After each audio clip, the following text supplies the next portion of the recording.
Bismillahirrahmanirrahim. Assalamu alaikum students. My name is Muhammad Usman Salim. I am from UGI Chemistry Department. बेटा daily की तरह थोड़ा सा आपको अवेयर करना ज़रूरी है कि कोरोना वायरस है। कोरोना वायरस की वजह से ऑनलाइन क्लासेस हैं, ठीक है, जो कि आपकी सेफ्टी के लिए हैं।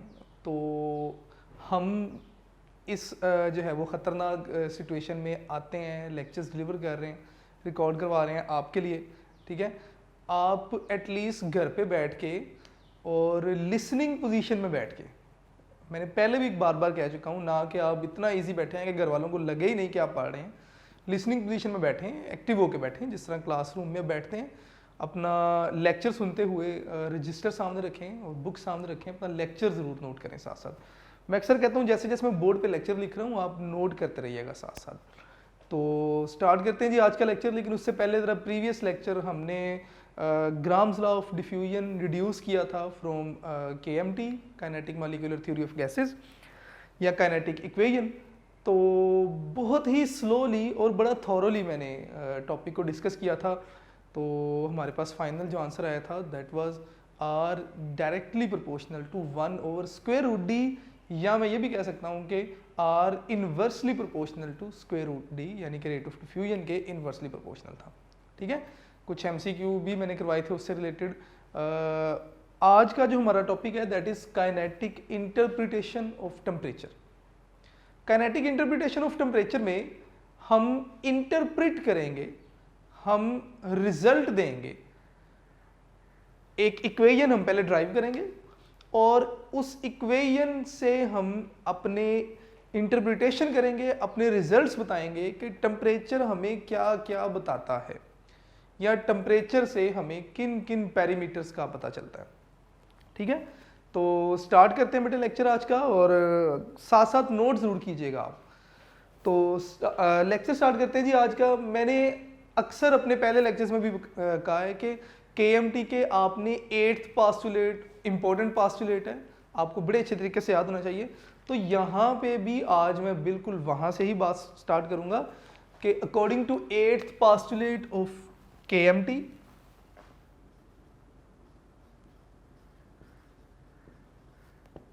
according to 8th postulate of KMT,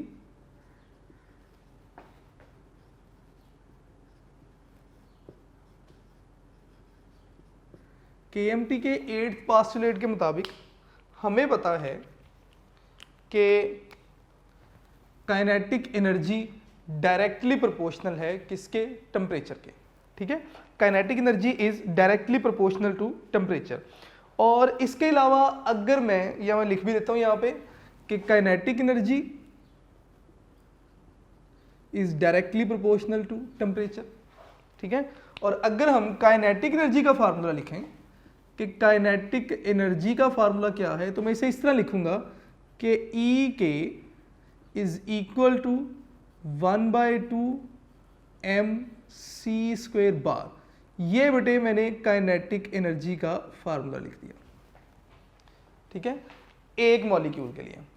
अब वो ये भी कहते हैं कि अगर हम लेट्स से हमारे पास कोई गैस है, let a gas in container, हमारे पास कोई गैस है किसी कंटेनर में जिसका कोई वॉल्यूम V है, प्रेशर P है।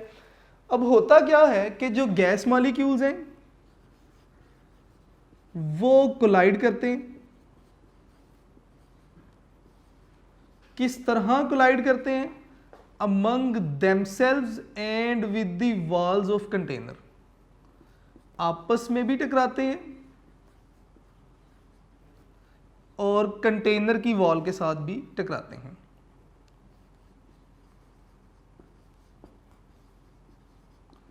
और कंटेनर की वॉल्स के साथ भी टकराते हैं। और ये जो कुलयन है गैस मॉलिक्यूल्स की, दैट इज इलास्टिक कुलयन। ये जो कुलयन है ये क्या है? इलास्टिक कुलयन है। और ये जो कुलयन है, इस कुलयन के रिजल्ट में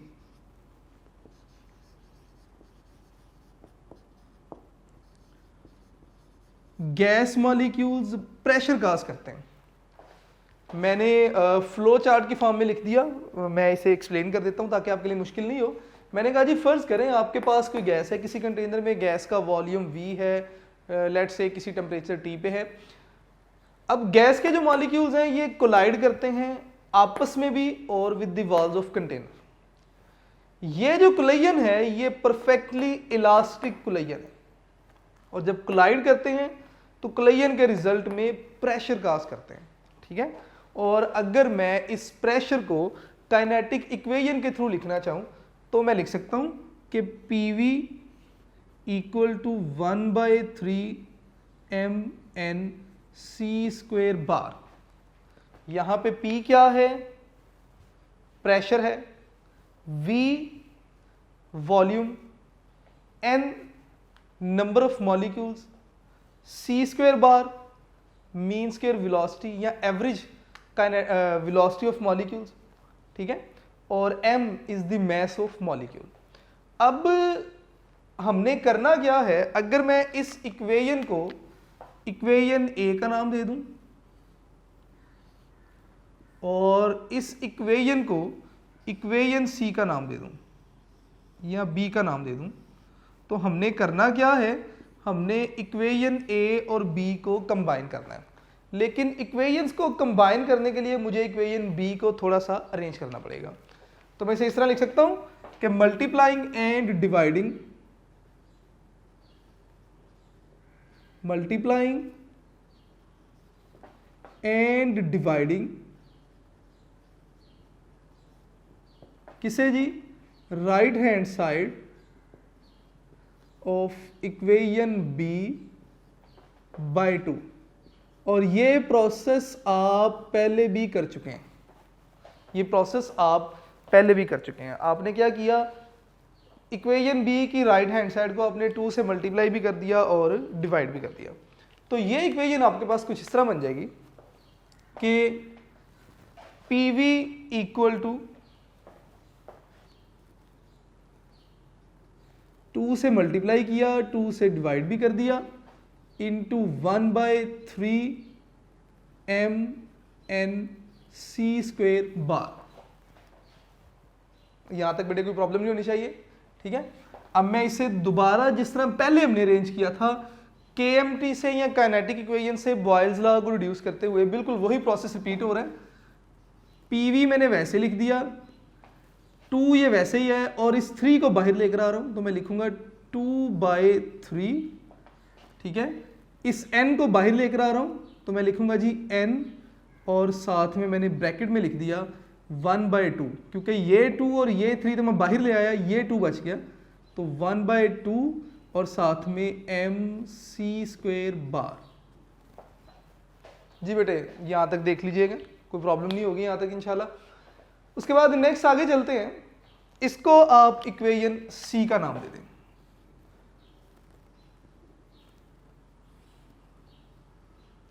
इसे आप इक्वेशन C का नाम दे दीजिए बेटे। अब आपने करना क्या है, इक्वेशन C में 1/2 mc² की जगह आपने इक्वेशन A से वैल्यू पुट कर देनी है, ठीक है। तो मैं इसे कुछ इस तरह लिखूंगा कि combining equation C and A या A and C, combining equation A and equation C, आपने दोनों इक्वेशंस को कंबाइन किया तो PV आपके पास एज इट इज आ जाएगा, 2/3 एज इट इज आ गया,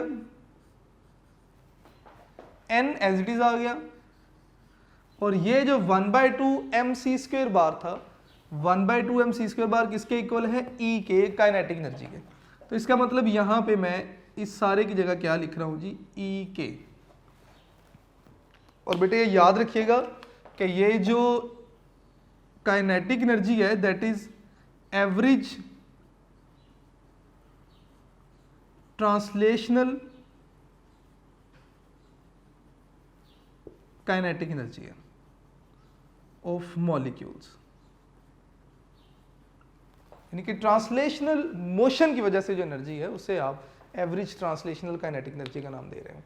अब अपनी बात को लेकर आगे चलते हैं, लेकिन उससे पहले इस इक्वेशन को भी आप नाम दे दीजिए, या मैं इसे इस तरह लिखता हूं कि if late for 1 mole of gas,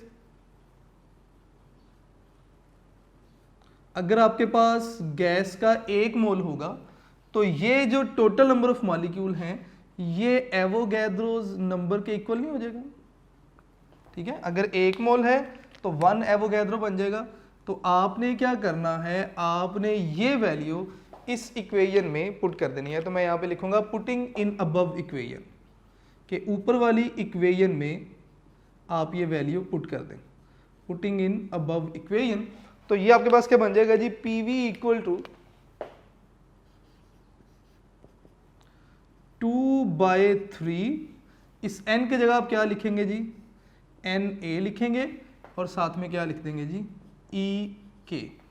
अब आप इसे इक्वेशन 1 का नाम दे देंगे, ठीक है, क्योंकि ABC ऑलरेडी चल रहा है, आप इसे इक्वेशन नंबर 1 का नाम दे दीजिए। अब नेक्स्ट आगे आपने क्या करना है, फ्रॉम जनरल गैस इक्वेशन। बेटा ये साइड में रिमूव कर रहा हूँ, मुझे उम्मीद है कि आप लोगों ने नोट किया होगा। अगर नहीं नोट किया तो आपके पास जो है वो, आप इसे स्क्रीन को जो है वो वीडियो को स्टॉप करके पास करके आप नोट कर सकते हैं, लेकिन नोट ज़रूर कीजिएगा, ठीक है। अब मैं नेक्स्ट प्रोसीड कर रहा हूँ यहाँ से, from general gas equation by general gas equation. General gas equation हमें क्या कहती है, जनरल गैस इक्वेशन कहती है जी PV इक्वल टू RT या nRT। मैं यहाँ पे लिख रहा हूँ जी कि PV इक्वल टू nRT, और अगर 1 मोल के लिए लिखूं इसे, for 1 mole n equal to 1 हो जाएगा, ठीक है। तो इसका मतलब ये इक्वेशन आपके पास बन जाएगी PV इक्वल टू RT, कि आप n की जगह 1 पुट करेंगे तो PV इक्वल टू RT आ जाएगा। आपने करना क्या है, PV की ये वैल्यू आपने इक्वेशन 1 में पुट कर देनी है। तो मैं यहाँ पे लिख दूंगा कि इसको आपने पुट कर देना है जी इक्वेशन नंबर 1 में। ले जी, पुटिंग इन इक्वेशन 1, अगर आप इसे इक्वेशन 1 में पुट करते हैं तो ये आपके पास क्या बन जाएगा जी, इक्वेशन 1 में PV की जगह आपने RT पुट कर दिया, बाकी सारा वैसे ही है, 2/3 Na जो कि एवोगैड्रोस नंबर है और साथ में EK। आप पढ़ रहे हैं जी टेम्परेचर के लिए, इसका मतलब टेम्परेचर को इक्वेशन के एक तरफ रखेंगे और बाकी सारी वैल्यूज को इक्वेशन के दूसरी तरफ। तो आप इसे लिख सकते हैं कि T इक्वल हो जाएगा जी 2/3, R इधर मल्टीप्लाई इस तरफ आगे डिवाइड इंटू Na/R, और मल्टीप्लाई आपने कर दिया इस सारे को EK से, बिल्कुल ऊपर की इक्वेशन को मैंने अरेंज कर दिया। अब 2 कांस्टेंट है, 3 कांस्टेंट है, Na भी कांस्टेंट है और R भी कांस्टेंट है, तो मैं इस सारे को इस तरह लिख सकता हूं कि T equal to constant into EK। Constant भी है, इक्वालिटी का साइन भी है, आप रिप्लेस कर सकते हैं प्रोपोर्शनैलिटी से, तो T प्रोपोर्शनल हो जाएगा जी किसके, EK के। लें जी, ये वो रिलेशन था जिसे हम अभी तक प्रूव करने के लिए सारा काम कर रहे थे जी। अब इस रिलेशन से टेम्परेचर के लिए हम क्या क्या वैल्यूज़ इंटरप्रेट कर सकते हैं, उस सारी चीज़ों को अब हम नेक्स्ट डिस्कस करने जा रहे हैं आगे। तो ज़रा बेटे साथ साथ रहना है आपने। मैं नेक्स्ट बोर्ड रिमूव कर रहा हूँ, यहाँ पे मैं अपनी नेक्स्ट डिस्कशन करूँगा। कहते हैं जी कि यहाँ से आप टेम्परेचर की एक नई डेफिनेशन भी बता सकते हैं कि ये जो रिलेशन आपके पास आया, इस रिलेशन को देखते हुए आप टेम्परेचर को एक और तरीके से भी डिफाइन कर सकते हैं। वैसे तो टेम्परेचर क्या है, डिग्री ऑफ हॉटनेस और कोल्डनेस है ऑफ अ बॉडी, कि किसी बॉडी में हॉटनेस या कोल्डनेस कितनी है, इस चीज़ को आप टेम्परेचर कहते हैं। लेकिन इस रिलेशन को देखते हुए हम टेम्परेचर को इस तरह भी डिफाइन कर सकते हैं कि केल्विन टेम्परेचर या temperature in kelvin, Kelvin temperature is directly proportional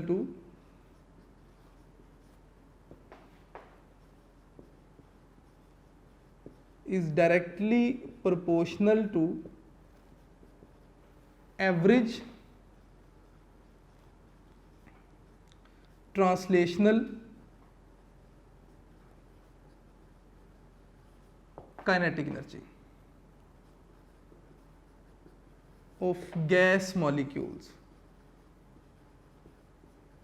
कि अगर हम गैस के लिए बात करें तो average translational kinetic energy gas के मॉलिक्यूल्स के जो है वो काइनेटिक एनर्जी के डायरेक्टली प्रोपोर्शनल होगा टेम्परेचर।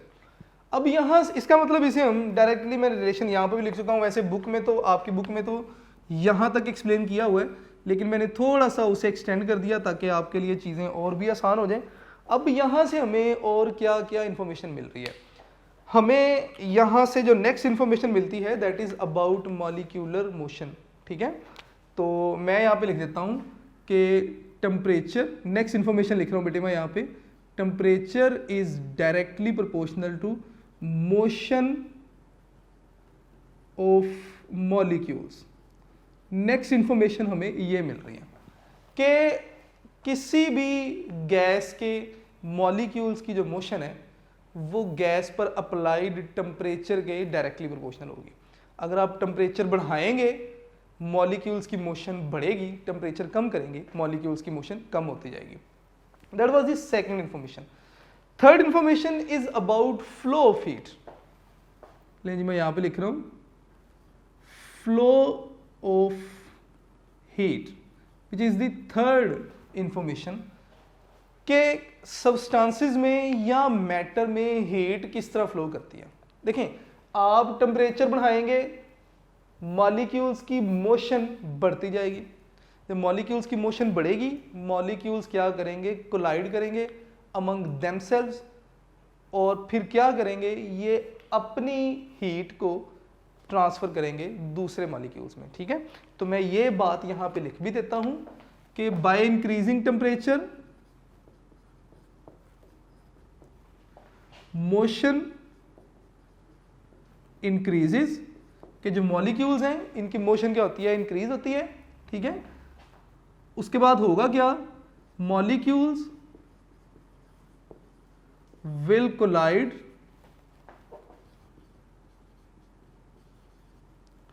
एंड आपस में मॉलिक्यूल टकराएंगे और जो हीट है वो हॉटर साइड से लोअर साइड की तरफ या कूलर साइड की तरफ जो है वो मूव करेगी। ठीक है, तो मैं यहां पे लिख दूंगा and heat will transfer from hotter to cooler parts, के उन हिस्सों में हीट ट्रांसफर करेगी जहां पे टेम्परेचर जो है वो कम है। इसके बाद मोशन बता दी जाएगी आपको सॉलिड, लिक्विड्स और गैस की। ठीक है, तो मैं यहाँ पे नेक्स्ट जो इन्फॉर्मेशन लिखूंगा वो हमें क्या इन्फॉर्मेशन मिल रही है कि मोशन ऑफ या translational motion in solid, liquid और गैस। जी, तो मैं यहाँ पे लिख देता हूँ जी कि टेम्परेचर हमें क्या बताता है, मोशन के बारे में बताएगा। किस किस में, सॉलिड, लिक्विड और गैस के पार्टिकल्स की मोशन के बारे में। ठीक है, मैं ज़रा बात को अनअरेंज्ड वे में लिख गया हूँ, लेकिन आप ज़रा सुन लें, मैं इसे एक्सप्लेन कर देता हूँ। अगर आप टेम्परेचर बढ़ाएंगे तो जो गैस है इसके मॉलिक्यूल्स की ट्रांसलेशनल मोशन बढ़ेगी। वैसे तो गैस के मॉलिक्यूल्स हैज़र्डली मूव करते हैं, तो यहाँ पे हम सिर्फ ट्रांसलेशनल मोशन की बात कर रहे हैं, तो गैस के मॉलिक्यूल्स की ट्रांसलेशनल मोशन बढ़ेगी। और अगर लिक्विड या सॉलिड्स हैं या लिक्विड हैं तो इनकी भी ट्रांसलेशन मोशन बढ़ेगी, और अगर सॉलिड्स हैं तो हमें पता है कि सॉलिड के पार्टिकल्स अपनी जगह लीव नहीं करते, with in the matter move नहीं कर सकते, तो सॉलिड के पार्टिकल्स अपनी ही जगह पे रुक के वाइब्रेटरी मोशन परफॉर्म करते हैं और इस तरह इनके पार्टिकल्स की मोशन भी बढ़ती जाएगी। मैं अपनी बात को दोबारा रिपीट कर रहा हूँ, टेम्परेचर इंक्रीज करने से मोशन इंक्रीज होगी। गैस और लिक्विड की कौन सी मोशन होगी? ट्रांसलेशनल मोशन होगी, और सॉलिड्स के लिए वो वाइब्रेशनल मोशन की बात करते हैं। ठीक है, इसी तरह फाइनली वो बताते हैं जी कि अगर आप टेम्परेचर को कम कर बढ़ाएंगे तो मॉलिक्यूल्स की मोशन बढ़ेगी, और अगर आप टेम्परेचर कम करेंगे तो मॉलिक्यूल्स की मोशन कम होगी। आप टेम्परेचर कम करते करते 0 केल्विन पे जाएंगे तो मॉलिक्यूल्स की मोशन जो है वो सीज हो जाएगी। तो मैं नेक्स्ट यहाँ पे लिख देता हूँ कि एट 0 केल्विन, 0 केल्विन पे क्या होगा। मैं अपनी बात को दोबारा रिपीट कर रहा हूँ, अगर आप गैस का टेम्परेचर बढ़ाएंगे मॉलिक्यूल्स की मोशन बढ़ती जाएगी। अगर आप टेम्परेचर कम करेंगे मॉलिक्यूल्स की मोशन कम होती जाएगी। टेम्परेचर फर्दर कम करते जाएं मॉलिक्यूल्स की मोशन फर्दर कम होती जाएगी।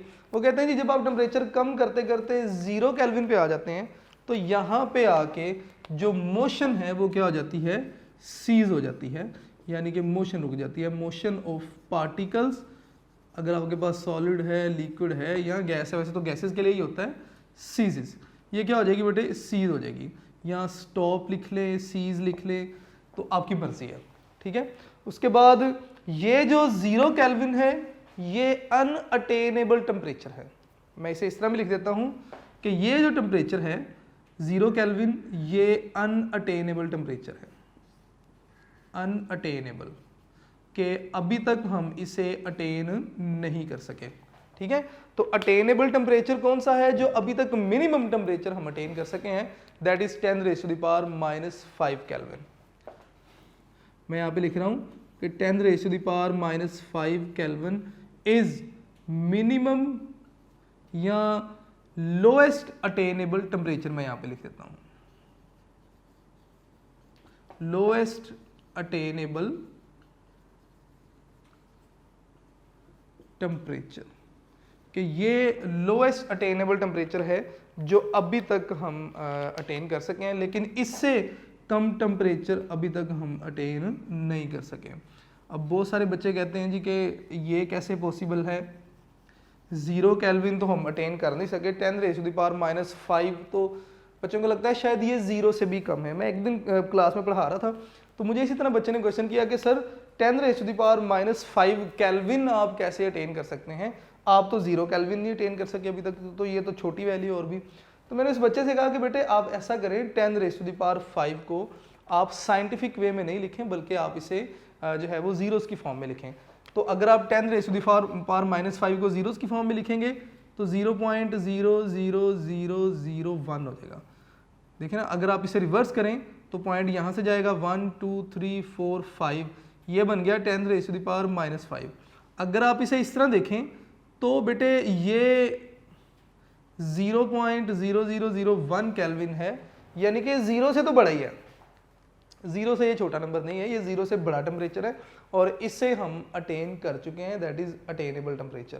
ठीक है, तो इसके अलावा अगर आपने 0 केल्विन के बारे में बताना है तो ये लोएस्ट टेम्परेचर है ऑन अर्थ, अर्थ पे ये लोएस्ट टेम्परेचर भी है। मैं यहाँ पे इस तरह भी लिख देता हूँ, लोएस्ट टेम्परेचर है जी ये अर्थ पे। तो ये कुछ एक चीज़ें हैं जो कि हमें पता होनी चाहिए। हमने अभी तक सीखा क्या, हमने काइनेटिक इंटरप्रिटेशन स्टार्ट किया था टेम्परेचर के लिए। हमने कहा कि हम एक इक्वेशन ड्राइव करेंगे, फिर हम देखेंगे कि उस इक्वेशन को देखते हुए हम टेम्परेचर के लिए क्या क्या रिजल्ट दे सकते हैं, क्या क्या इंटरप्रिटेशंस अपनी बता सकते हैं।